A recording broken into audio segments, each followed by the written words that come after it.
उधमपुर नाम के एक गांव में एक बहुत ही अमीर सेठ रहता था जिसके पास लगभग पूरे गांव की जमीन गिरवी थी। गांव में एक समय बाढ़ आ जाने की वजह से सभी किसानों के खेत में लगी फसल खराब हो चुकी थी। कई दिनों तक बाढ़ का पानी भरे रहने की वजह से गांव के किसानों को खाने के लाले पड़ गए थे। तब गांव के लोगों ने फैसला किया कि अपनी जमीनें लाला जी के पास गिरवी रखवाकर धन का प्रबंध कर लेते हैं ताकि कुछ समय तक अपना गुजारा कर सके। इसके बाद जैसे ही अपने खेतों से बाढ़ का पानी सूख जाता है तो हम लोग तुरंत पुनः खेती शुरू करके फसल उगने पर आधी फसल बेचकर जो धन मिलेगा वो लाला को देते रहेंगे और जब उधर ली गई राशि पूरी तरह से ब्याज सहित जमा कर देंगे तो अपना खेत लाला जी से छुड़वा लेंगे।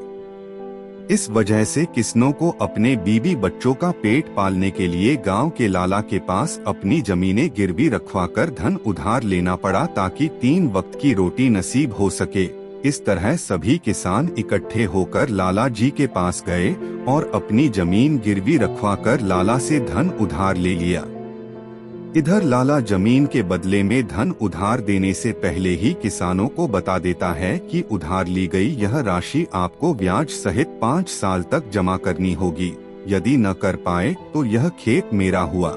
सभी किसानों ने इस पर सहमति जताते हुए लाला के पास अपनी जमीनें गिरवी रखवा दी। गांव में मालिक राम नाम का एक किसान था जिसकी एक बेटी थी, यही कुछ 22 साल की। बेटी का नाम रोशनी था। रोशनी बहुत ही तेज दिमाग की थी और बहुत ही समझदार थी। रोशनी का उसके पापा के सिवा और कोई नहीं था। मालिक राम अपने गिरवी खेत में फसल उगाता और पकने पर बेच देता। बेचने पर जो धन मिलता वो उसे 3 हिस्सों में बांट देता। एक हिस्सा लाला जी का, दूसरा हिस्सा घर के खर्च का, तीसरा हिस्सा बेटी की शादी के लिए रख लेता। हर बार की तरह लाला खुद हिसाब लेने पहुंच जाया करता था।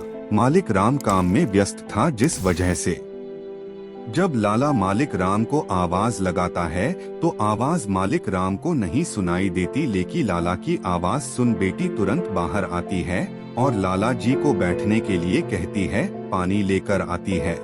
लाला रोशनी को देखकर चकित रह जाता है कि यह तो बहुत ही सुंदर है।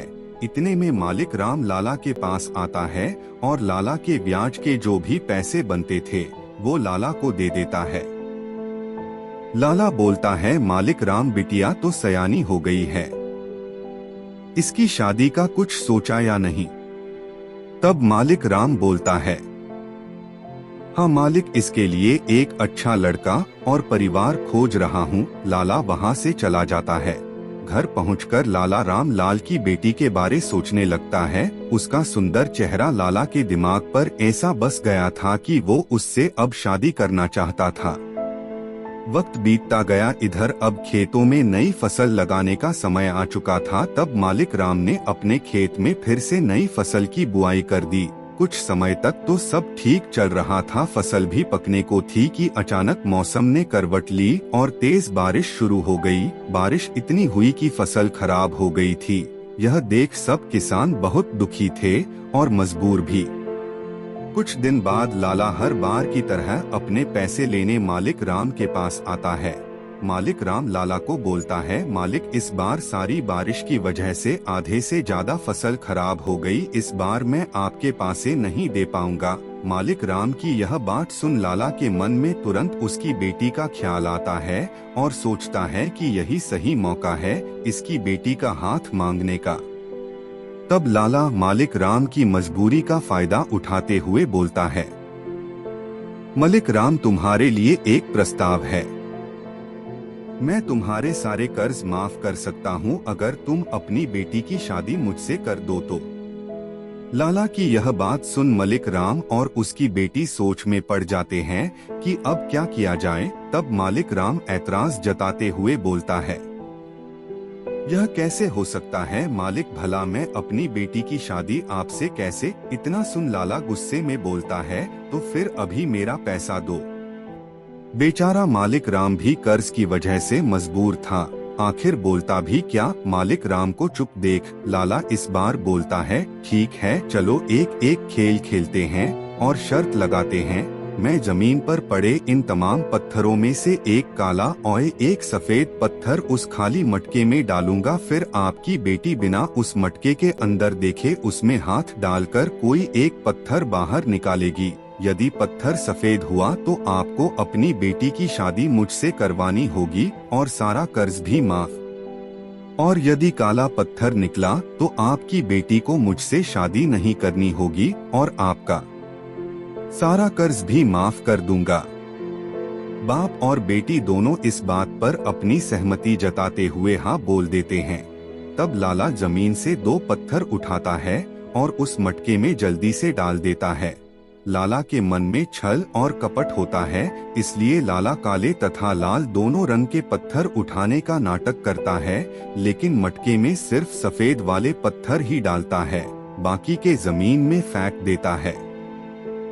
मालिक राम की बेटी लाला की इस हरकत को अच्छे से देख रही थी और उसे पता चल जाता है कि लाला धोखा कर रहा। वह दोनों सफेद पत्थर मटके में डाल दिया है, लेकिन रोशनी यह सोचकर चुप थी कि सच बोल दूंगी तो लाला को धन देना होगा, जिस वजह से हम भूखे मर जाएंगे।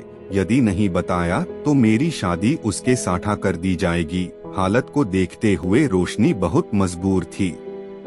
रोशनी इस स्थिति में अपना धैर्य बनाए रखती है और ठंडे दिमाग से काम लेती है।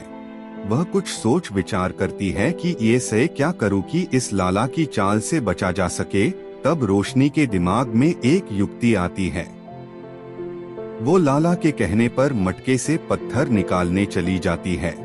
मटके से एक पत्थर निकालकर वो जैसे ही लाला को देने जाती है, उसी समय झूठ मूठ का जमीन पर गिर जाती है, जिस वजह से रोशनी के हाथ का पत्थर जमीन में पड़े हुए तमाम पत्थरों से मिल जाता है। यह देख लाला चिल्ला उठता है कि मूर्ख लड़की, यह क्या किया? अब कैसे पता चलेगा कि तुमने कौन से रंग का पत्थर निकाला था मटके से? तब रोशनी बोलती है, मैंने मटके से जो पत्थर निकाला था उसका रंग काला था। यह सुन लाला बोलता है, मैं कैसे मान लूं? यह हो ही नहीं सकता, तुम झूठ बोल रही हो।